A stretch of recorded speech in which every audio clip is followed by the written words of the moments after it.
Hey, what's up, everybody? Welcome to Magic Land's Big Dark Room. My name is Daniel Savelt, and I got Jack McDevitt in the f***ing chair today. Let's do this.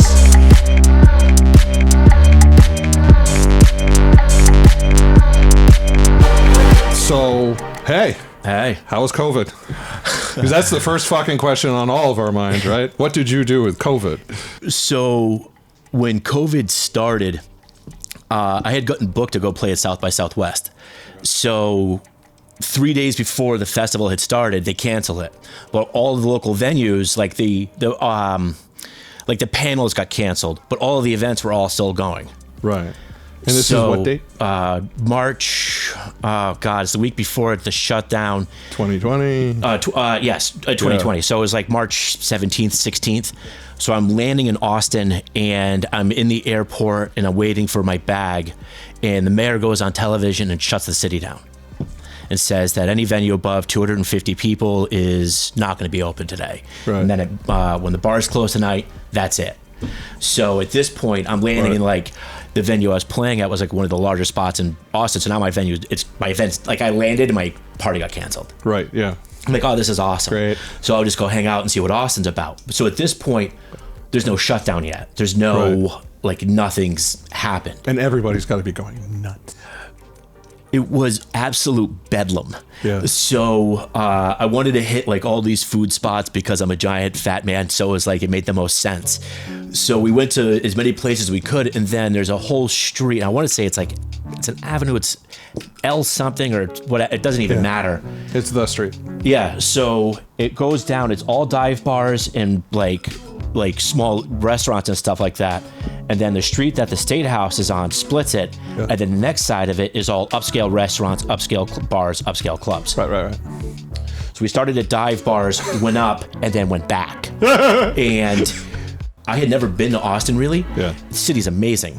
It was just like one of those things like, I can't believe how great this fucking town is. So I had this whole giant super Texas adventure set up where like I was going to go down and DJ and do this whole thing. And then the next day I was going to go and shoot like machine guns out of helicopters at like feral pigs and stuff, which I know was like whatever, but like feral pigs are like a big Texas thing. And like they're all right. So I was like, gots to go. But how can I not want to shoot machine guns out of a helicopter?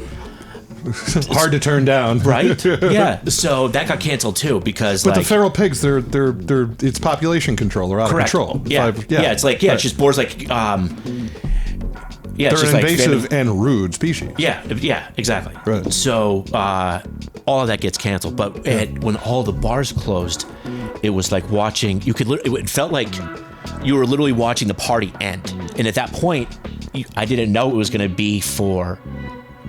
Like a year and a half. Yeah. So I'm just thinking, in a week and a half, whatever else, I've got another gig, this, that, all these other things are happening, and they're not, So watching all of the people, all of the scenes of life from, every type of scene in Austin get stopped. Yeah. It was literally just like watching the world end and just not realizing it yet. Flying back, I was the only person on the plane from Austin to DC. Yeah. I saw 3 people in DC's airport. Going from DC to Hartford, when I got off, I was the only person. I didn't see anybody that other than like 2 people at like a coffee place. Yeah. And that was it. And I was like, this is fucking nuts. Yeah. So then your whole week goes by and they start talking about it, and they start talking about 2 weeks. And that 2 weeks, the 2 weeks, the 2 weeks. So I'm thinking like, all right, it's going to be 2 weeks, like big deal. It's 2 weeks. Right. So, people are going bananas, the toilet paper nonsense and all that shit. I don't drink and stuff like that. So the only thing I was thinking about was getting like food that I would be able to like maintain. Cause like 2 weeks I was like, okay, I got to get this much steak or this much, whatever. Yeah. And then just like buying weed and then like, what other entertainment stuff I can do to get by with this. But then 2 weeks turned into a month, into a month and a half, into like. And you're not even buying rice anymore. You're buying off-brand rice. Right. Yeah. COVID itself was weird in general for me. During the day, I sell luxury cars, and at night, I DJ. Right. So I'm not working at a car dealership during this. I'm selling Mercedes from my couch. But the thing that I had a step on during COVID that other people didn't was like the whole DJ streaming thing. Because I was already doing it from like doing the good deeds thing. I was already, I'd already been streaming. Set up. I'd already been doing it for 5 or 6 years. Right. You already had an audience. Right. And right when everyone's just like, oh, I'll start streaming, and it's like, you know, everyone's got, you know, option paralysis. Right. Like people are using their iPhones to like stream, and I've got camera setups, audio setup, like everything. Like I'm rolling. You're ready. Yeah. And then watching people figure it out. Right. So where before I would play maybe once a week at home and I would stream for an hour or something. Right. I have nothing else to do, so I'm going to play 4 to 8 hours a day like I did when I first started. Yeah. And then it became fun again. It was like... How was your numbers during that time, if you don't mind? So this is like, I'll never lie about this. I've always maintained like anywhere from like 5 to 20. If I hit like 30 people, that was like really cool. Yeah, I had like a core 8 or 9 that would always come in and out. Yep. Some people that are talking, they had hundreds and hundreds. The things I found though that I did, I multitask like crazy while DJing. I would be mixing like 4 channels at a time, but I would also be playing games on my phone, asking for nudes, chatting, watching porn or anime. I couldn't do just one thing. Yeah. By playing like that, I had felt like I was at a plateau, like skill ability wise, where you would like pick up a couple of things based on technology or whatever here and there. Right. But I felt like I hit a mark, and all of a sudden, like, I went up a level that I didn't know that I would get to. Right. And now I feel like I'm fucking Superman walking into booths. Someone just like, so I'm excited about it, but I'm hesitant about it too. Sure. Like I'm a giant, oversized, you know, middle-aged white guy that has had like pneumonia and bronchitis, and I've treated my body like a dumpster for, 30 years. Yeah. So like, I pretty much candy the outside of my body through the way of, drug use, not sleeping, drinking, and everything else. Yeah. But the inside's just a giant dumpster fire. Oh, so I figured if I get 30 years, is that when you started at Limelight? Oh no, I started drinking and stuff when I was way younger. I was just making the assumption that the DJing and the excess started at the same time. No, that started well before all of that. That just came as like a side effect of it. Right. Partying actually existed before I ever went to a party. I had never gone to an event. Yeah. I was DJing for 2 years before I ever even went anything. Right. Okay. So I was like playing on a radio station. I had never been to a rave. I wasn't going to clubs. I wasn't like, I might have gone to like things like on a off night, but it wasn't like a regular thing or a thing I thought about. I started playing hip hop at like weird local shows through like from my radio station because they would like want some radio DJ. Sure. And I was the only guy that would agree to do it. And I had no idea how to use turntables at all because I literally just kind of wedding DJ'd it where it was just kind of a back and forth thing. I didn't know what beat matching was. Yeah. I was trying to figure out scratch, and that was terrible. I still don't know how to do that. As a DJ, I hadn't had a setup since 2004 until 2017. So like I didn't practice at all. I just went to gigs and played. Yeah. I just would download music, would never listen to it, and then learn it as I was playing. Yeah. So I think that was part of that plateauing thing. Like it was because I wasn't practicing, but I was playing out so much that it kind of didn't matter. It felt like practice. Yeah. It wasn't development any longer. It was just whatever chops you had, you were on those chops, but all development stops. Yeah, but it was enough to get through. Yeah. You're no fucking slouch, so yeah. Right. Buying music and getting music for me has always been a major problem. Yeah. I think that DJs in general have an over ability of collecting nonsense. I think that we have collections of shit that mean nothing to anybody else, but we have to have all of it until you find something else that's cool. You completely stop collecting that thing, and you're collecting all of this thing, and then there's something else. But the thing is, we never throw those collections out. Oh, that's right. Yeah, so DJs don't usually have their own dollar bin.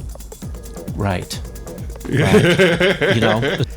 So how did your experience with Sasha and Digweed get you into, at Twile? How did that get you into the end of next October? Basically, it was in '97. I went to see Sasha and Digweed for the first time, and I had never been anywhere. I'd been to like Club Hell in Providence, and I'm from a small town in New Hampshire. The biggest club I'd ever been to before this is like 150 people, and I thought that was insane. And now you're walking in, and it's thousands of people, and like people are just dressed like it's just bonkers. Granted, it's also Halloween, but it's like extra bonkers. Yeah. And my friend Bradley Rose, who I didn't, what we weren't even friendly yet. I was, the kids I learned how to DJ with were all Japanese. So I worked in my first production company was this thing called United Tribe, and they did a Thursday night at Club Hell. Okay. And I was running it. I was doing a hip hop thing, and I had like 6 people that would go like, you should do a guest list. And then people didn't go to Club Hell for the music. They went to Club Hell because you could be under 21 and drink. So when people found this out, my college, they were like, oh, this is amazing. So my guest list was like, be like 100 people. But they didn't care at all who the DJ was. We just wanted to get annihilated on Long Island iced teas and shit. Right, yeah. So they thought I was doing great work. So they brought me to New York.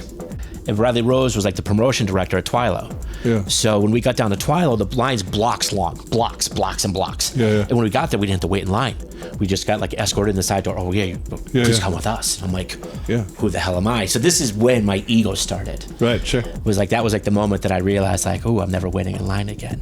But I went and saw Sasha and Digweed and got just, my head exploded. Right. Didn't know what the hell was going on. Yeah. I remember sitting inside a subwoofer with like other strangers next to me. He's like sitting inside a subwoofer. Like it just changed my life. And the next day going to record stores and I bought everything. I just started buying. And then every week I just was buying. I was dumping $300 into Pat's hands like once a week. Oh yeah. It was like, it was repulsive. And I was buying so much shit. It was a repulsive amount of records. It was, and I bought so much shit. And then buying people's mixes, and then looking those people up, and then buying those, and then looking at, okay, Nick Warren made this track is Way Out West. What else has Way Out West done? Okay, I'm gonna buy all of these. Way Out West is on this mix. Okay, I need to buy all the tracks on this. And it was like a family tree that just like branched out. So I stayed in like a specific sound. And the kid Shuhei that I lived with was also really into it before. He was already like... He was ahead of you. He was way ahead of me. There was guys that were on my college station that were playing like Orbital and like Chemical Brothers and Daft Punk and a lot of that stuff. And it was like they would show after me. So I would hear it, but I never appreciated what it was for a dance floor. They were playing it like... top 40 station. They weren't mixing it, so it was song, right. You know, I've never had epic music stages. So I went and saw Oakenfold. I went and saw Paul Van Dyke. I never got into that like I never got into that like Oakenfold didn't do it for you. I always liked the darker undertone of stuff, but I didn't understand how gigs worked yet. Like I didn't get it. I didn't know how this science works yet. So Shuhei was playing at this Club Hell, and Shuhei literally like he was already going out but hadn't started DJing yet. And then when we started living together, it was okay, this record's too fast, okay, it's too slow, oh I get it, and then just started beat matching. It was like it took him like 3 attempts and then he just got it. And it was like it was infuriating. I would remember I would have a pad and would have a set written out, and it was okay, +4, +3, plus this, and I would just sit there and just trial and error over and over and over. And then would just write down the number so that I could remember it. And because it took me too long to figure it out.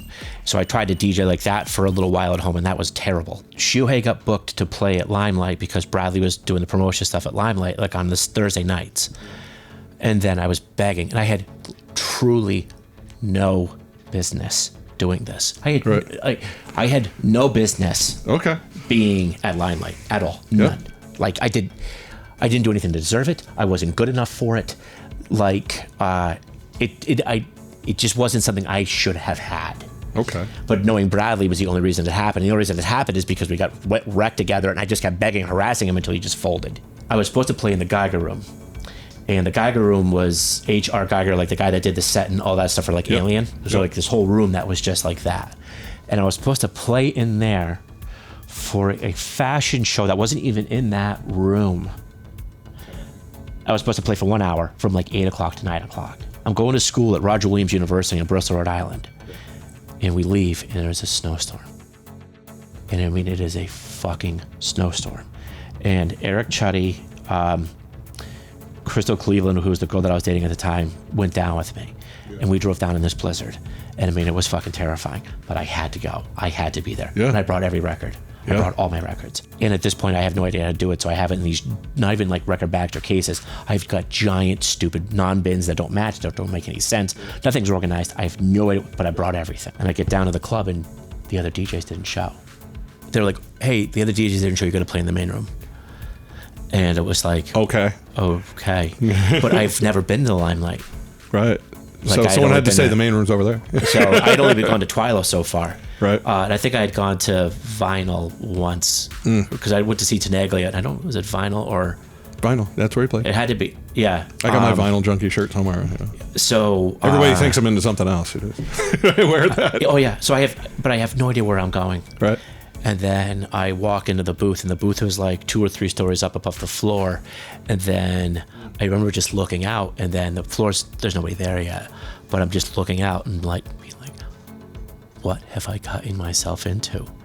Like, this is a really, really giant space. The lights are already going. There's no sound. Yeah. I remember putting the channel being all the way up, and then putting the needle down, and then the pop, pop, pop, and the popping sound, and then freaking my out, and then God. like, oh my God. And it was like a Ure, and I didn't know what a Ure was. I was playing on a Gemini. So I ended up playing, and they were like, at the end of it, I don't remember if I played records twice, if I played them over. Like, I don't remember. Yeah. Because like I was just so fucking freaked out the whole time. But they're like, come back next week. And I was like, oh, this is awesome.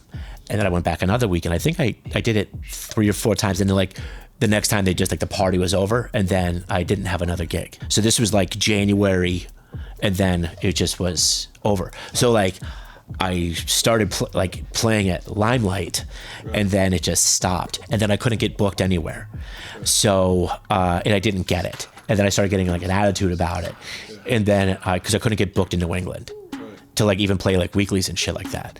So I started working at a record store called Skippy White's in Providence. Skippy White's would pay you in a record an hour. And for me, that was that was all I cared about. So I was working for like $6 an hour, but I thought this was like this great thing, and that I was taking them to the cleaners and stuff. Yeah. But I didn't think about that until this very second. That really sucks. I really should have asked for cash instead and just paid like shit. Oops. So, but the advantage of that was, so if I knew a DJ's mix was out and I could see the tracks that we could buy, I could buy 1 copy of it, and nobody else could have a copy because they didn't know that it was available. So I would buy that 1 copy for myself. But then the other problem that I had is if we bought 4 copies of a track and I really liked it and I didn't want anybody else to have it, I'd buy all 4 copies. And I inherently did this my entire time buying vinyl. Wow. Yeah, so I historically, when you would get to Satellite or anywhere and they would put boxes of records down and people would start opening them, Yeah. I would grab the entire sections of it. So I would grab all 5 copies of 1 track that were in the box, so nobody else could even have a chance of hearing it. And then if I liked it, I would buy all 5. But if I didn't, I would put the 5 back. Right. Or if I would, it's okay, I'd put 4 back, I miss record shopping. I miss the drive I miss driving to New York. I miss driving to Boston. Yeah. I miss waiting outside for them to open. I miss going to a diner and getting a coffee or something like that beforehand. Yeah. And then going to one record store for like 3 or 4 hours. Yeah. And then leaving and going, getting a small lunch someplace, and then going and doing another one. And then doing another one, and then getting dinner, and then. Yeah. And you come in, and these guys are like, "Oh, you need to see this. You need to see this. Yeah. You need to see this, and you need to see this." You don't get that anymore. The skipping of the record, like going through to hear for it. Yeah. I missed the tangible thing. I missed rubbing the sleeve on my leg being the first time to open it. Like that secret of like you put that mark in your jeans. Yes. Yeah. So you could like pulling the record out and never getting the sleeve back in, that white, like the insert, never getting it lined up right, and then it always getting bunched up and then getting a crease in it, like never being nice again the first time. I miss having that special thing. I miss getting home with your friend and then showing them what you found. And then you're being like, oh my God, how did I miss that? Or, that kind of thing.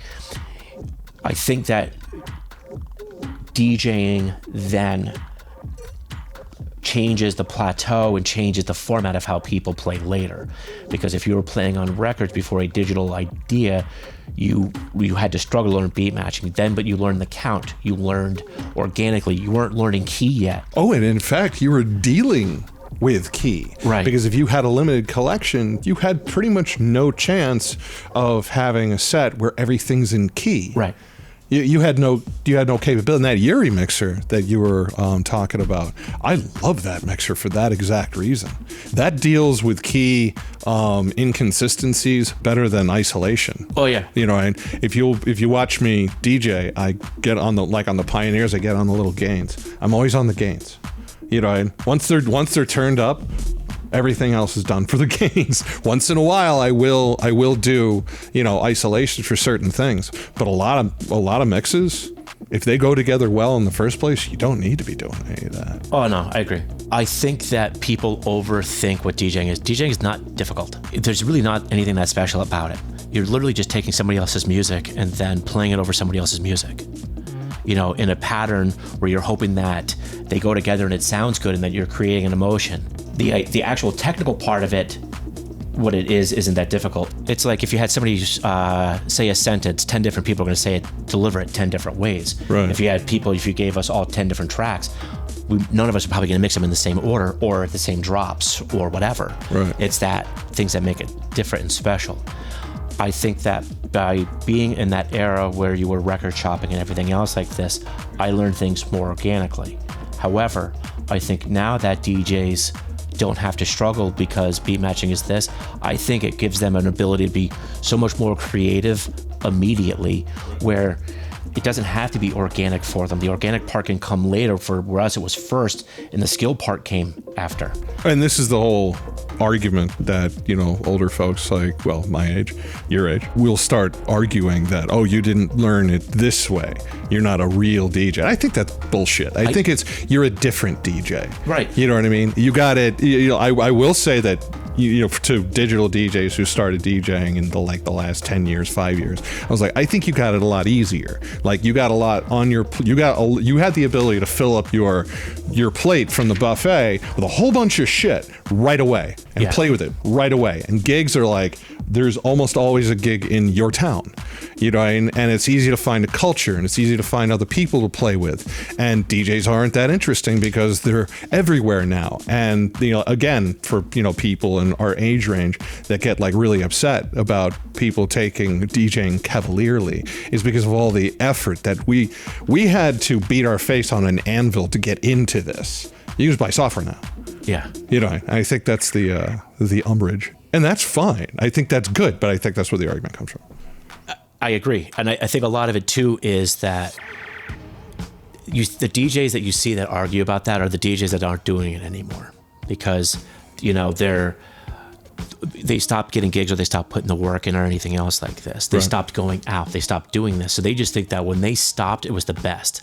But people forget how shitty it was going to fucking nights where there was like 3 or 4 people and romanticizing it in your head years later that it was amazing. 95% of the gigs that I took and played in my life were trash. Yeah. I went to places, I drove and played for free to so many spots. Like my job always afforded me to be able to do it. Like I didn't need DJing as an income. I went places that today I would be ashamed of myself. But if I didn't do it, I wouldn't have learned as much. I wouldn't have figured it out as much. Right. I wouldn't have gotten my sound as much just because there weren't people there, but I always loved it. Right. I always loved it while I was playing. Right. Playing at home and facing the wall brings back so much memory of learning how to DJ. I mean, I fucking love it. Yeah. I've tried to retire a couple of times. Obvious. Yeah. I've tried to retire a couple of times. One time. I was going to ask you, how's your retirement? Oh, it's going great. How's it going? Okay. Yeah, it's going great. The first time that I was going to retire was because of my family. Yeah. So my real name is my DJ name, is also my dad's name, is my family's business name. When my family started really finding out that I was DJing and then everything else, it was not at a great time for like being a DJ. Right. And it was like, choose the family or choose this. And at some point I thought I should choose the family, and then I kind of obviously didn't. Yeah. And pretty much unretired as soon as I started to retire. The last time I retired was going to be because I was married and thought that this is what I'm supposed to do. Okay. I'm getting older. I'm supposed to start being miserable on weekends. I got that vibe from it. Yeah, my friends are all miserable. I'm supposed to be miserable too. Right. So I should be at home being miserable and being depressed and hiding it. and pretending that this is a really good time. Yeah. So I thought I should retire. So then as soon as I got separated, I went out into a local night and I saw 3 people at DJ and was like, these guys are trash. If I don't play, people aren't going to hear anything good again. And that's awesome, dude. Seriously, that's how it started. No, I get it. That's how it started. They're going to miss your flavor and your soul and the passion that you bring to it, and they're missing out, and they don't know any better. And guess what? I'm going to bring it to them. Right. Yeah. So I was like, I'm coming back. Yeah, you bet. And again, like, that's my ego part of it. So I'd like to take you through a couple more questions with the time we have left here. So take me from Limelight, 4 gigs at Limelight that you didn't deserve, that you earned and made happen. And then now you couldn't get gigs. And then there's this hole, and then Volume Productions.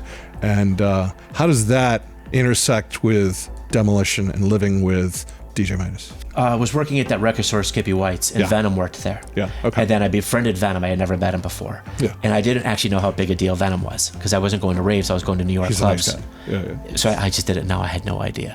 So talking to him and stuff like that, and then for some reason he thought that I should become part of Volume. And at this point, Volume was very straight edge, very anti-drug, very anti-drinking, and I wasn't. Okay, yeah. So that didn't blend very well in the beginning, but I think the other advantage that they had too was when you worked for Volume, when you worked at Energy, we brought all the equipment every single week, all the speakers, all the turntables, everything. Yeah, but then you were and then you were also security. So I think that by having somebody like me also made it easier for the smaller DJs to not have to worry about stuff as much. So I'm not sure if that was his intention at all, but that's kind of how it started. And then Dave liked me because I'm kind of out there. And then I would go on gigs with Dave. I moved back to New Hampshire. I graduated from college, moved back to New Hampshire. And then was dating this girl, broke up, and then moved in with John. Okay. And I was buying records from John. This is still when I was buying records like. And John is DJ Midas. Yeah. And then when Midas and I lived together, we started playing music. I learned more from him than anybody probably. But Demolition happened just from doing that, and then it was just weird, stupid challenges to each other. So give our viewers a description of what Demolition is. Demolition would be, we were living together at the time, and we would wear suits and sunglasses. Yeah. And the second you walked out the door, you put your sunglasses on, and then you would get in the car, and we would stop talking.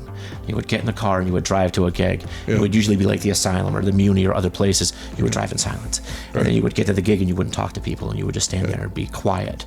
Yeah. And then you would play, and you wouldn't just... And John, if you don't know him, is a big guy too. So you have these 2 big men in full-blown suits wearing sunglasses, carrying giant record boxes around. Right. So people kind of like freaked out about it a little bit. Yeah. But we would just play balls out techno. And it worked for a while. It was fun. We still do it every now and then. Yeah. It's gotten a lot different sound-wise, but I don't think I'll ever stop DJing, even if it's just facing my wall. You know, like it's just like, I don't see a reason to. I'll never stop DJing for me, that's for sure.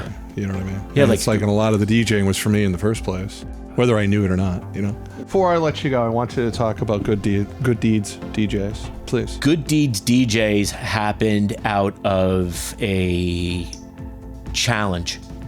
So Savant and I were talking about doing a benefit, doing one night. Michael Savant. Yep. We were talking about doing one benefit. And it was going to be 4 hours. And then we were like, well, what are you, a bitch? Why don't we do 6 hours? Yeah, you won't. No balls. Well, why don't we do a club night? And then an after hours, why don't we go 12 hours? Yeah, come on. And then it was like, oh, yeah, why don't we go 24 hours? And then it was like 48. And then I was like, fine. And then it was like, shit, what are we going to do? So then we had to find DJs. So then what it is we had the first thing was actually trying to find a charity that wasn't crooked, which is really hard to do. Yeah. So you could go online, you can see how charities are rated. It's a racket. Oh, yeah. Oh, it's crazy. So it took us you know better than I, and I already know. So. It took us a long time to find one. So we found the first one was Cumberland Happy Baskets. Okay. And we did 48 hours straight. So we basically treated it like a telethon. Yep. This is like before GoFundMe and any of that other kind of stuff. We had some other site that did it for us. And we wore really stupid suits and did gimmicky nonsense the whole time, and would have like a little promoter discussion. But we raised like $4,000 in 48 hours. And we thought this was the greatest thing that's ever fucking happened. Yeah. We were so proud of ourselves. And the second day of it, I was sitting at a small table with Pat, and that's when Pat told me he had ALS. And I didn't know what ALS was. Right. I knew what the ice bucket challenge was because I remember doing one for a club for some stupid gimmicky thing, right. which like now I'm looking at it like that was kind of like really bad taste. But not knowing what it was, right. and then finding out what it was going to do to him and what it was going to cost, right. and then saying, okay, we're going to do another benefit. Right. We're not going to do it as this. If we're going to do this, we're going to make it something. Right. So then we made it Good Deeds DJs, and then we did it. I think it was 72 hours, and we did it at a studio, a club, a day party, a club, and after hours. The next day at another spot. We did it like 6 venues in a studio, doing this whole, and this is, you're talking in 2017. So this is before people were really streaming and like figuring this kind of thing out yet. So we were way the fuck ahead of all of this kind of shit. Yeah. And we raised like 12 grand, and we were like, oh my God, I can't believe this. Yeah. So then we did a breast cancer walk, and we raised like $600. And we were like, oh my God, we can't believe this. Right. So since then, where we went from raising like $4,000, now if I'm not raising 12, I think we've done nothing. Right. Yeah. So Pat passed in March, and he didn't want to wake her a funeral. He just wanted a party. So we did Dancing on the Charles, and with Dancing on the Charles, and I'm not just saying it like, I don't know if it's because I put it together. I don't know if it's because it was from Pat or whatever. Hands down, easily the best vibe I had felt in like a decade. The year prior, when we found out that Pat's life was really going downhill pretty quick, we had done it. We weren't going to do any of them during the pandemic. We did one actually with Brianna and her boyfriend Matt. We had done one at their studio right when they had started. Yeah. And it was very small, very tight, and was like really still mid-COVID, like everybody was freaking out. And then we did one here for Christmas that was like 24 hours. Yeah. We weren't sure what we were going to do again, but with the Dancing on the Charles event, we actually broke 100 grand. Nice. So since we've started doing it, we've raised $100,000. Wow. So Cumberland Happy Baskets, they take the money and they give baskets of like food and gifts to people at Thanksgiving and Christmas, and then like clothing for like interviews or winter stuff to get people through, and that's 100% of that. We have so many other people that are involved in this with it. It's not just the two of us. Like, people look at us like the face of it, but there's so many people that have helped us through this whole thing. But the advantage of it is it's a ton of work that goes into it. There's so much stuff that happens behind the scenes, and like, but it's it gives back so much. It brings all of these DJs and all these people together that people that I hadn't spoken in years are talking again. People that had lost the passion for it feel it again. Yeah. It honestly, like at the end of it, when we're packing up, we've had 2 now actually. Yeah. But we were packing them up at the end of the night. Be like, we're not doing this again. This is fucking terrible. We were up for 48 hours. We're fucking wasted. I'm blacked out drunk, or I'm hungover. Right. This is a fucking nightmare. I don't want to do this again. Yeah. But then we do it again. Yeah. And then because we either don't learn lessons or I don't know. So what's next? What's the future for Jack McDevitt? What's the future for Good Deeds DJs? So we're gonna finally become a 501c3. We've been talking about it. It's really my fault that I'm just lazy. Really. Your accuracy sucks. I know. So it's just like being pure lazy that I haven't done it. Yeah. The DJing thing, like, I'm just gonna do stuff as it comes. Like, I mean, I'm probably saying no to 90% of the stuff that people talk to me about, but it's really more just, if it's not like really special to me, I don't want to go out. I'm too old to do it, man. Yeah, I like I won't do weeklies anymore. Like that drive back by myself and then getting up in the morning to go to work. Oof. It hurts so much. Yeah, like it hurts. Yeah. Like it doesn't. The rebounding back the same way is the part that I hate the most. But I don't bounce back at the same speed I used to. I just want to keep having fun. Yeah. Like, I don't care about producing music. Never did. Right on. You have a saying, what is it? It's 30 years of playing someone else's music? Yeah, 25 years of playing somebody else's music. There you go. Yeah, I just about do another 25. Well, I won't live another 25, but like another at least 5. Why not? I'll live another 5. Well, at least 5. Yeah, we'll see how it goes. All right, Jack. Hey. Well, thank you very much. Oh, thank you. I've been talking with Jack McDevitt from. Are you with Volume Productions anymore? No, you're not. Okay. All right, so we're talking with Jack McDevitt, who's with Jack McDevitt and Good Deeds DJs. I'm Daniel Savelt. You've been listening to The Big Dark Room. I'd like to thank you for tuning in this week. And just stick with the playlist, because next up we're going to have Jack. We're going to put him in the booth, and we're going to listen to his beats for about an hour and a half, or whatever the fuck he wants to do. We'll see what happens. All right. All right. Thank you. Peace.